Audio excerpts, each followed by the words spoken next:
नमस्कार प्रेक्षकांनो. मुरंबा मात्र आता त्याचे वडील पूर्ण फॅमिलीला तिथे आणतात. त्यामुळे आता ते एकमेकांचा हात हातात घेतात आणि सांगू लागतात की आता अक्षरा मात्र रमा आणि अक्षयच्याच डोक्यावर पडणार. तर तेव्हा अक्षयच्या चेहऱ्यावर हसू येतं. इकडे शशिकांत आपला हात पुढे करतो आणि सगळेजण एक टीम आहे म्हणून आता सगळेजण एकावर एक हात ठेवतात. तेव्हा आरोही मात्र अक्षयचा हात स्वतः त्या टीम मध्ये ठेवते आणि पुन्हा मात्र त्याचा हात स्वतः ठेवल्यावर आता तिचाही हात ठेवते. त्यानंतर अक्षयला ती मिठीही मारते आणि आता सगळेजण खूप खुश असतात, एकमेकांकडे बघतात. येणाऱ्या भागात आपण बघणार आहोत की आता रमा मात्र अक्षयला फोन करण्यासाठी चौकशी करते, परंतु ती स्वतः न करता तिथल्या स्टाफला सांगते. तर तेव्हा मात्र त्याचे वडील सांगतात की तीच चौकशी करत आहे. तर त्यावरनं अक्षय म्हणतो तुम्हाला कसं माहित?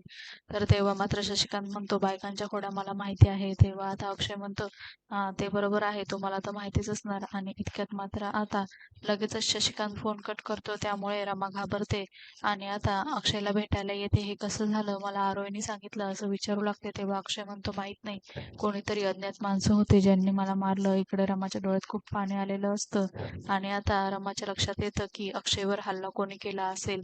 आणि इकडे अक्षय मात्र आता काहीच बोलत नाही. मालिकेच्या अशाच नवनवीन भागांसाठी आपल्या चॅनलला नक्की लाईक करा, शेअर करा, सबस्क्राईब करा.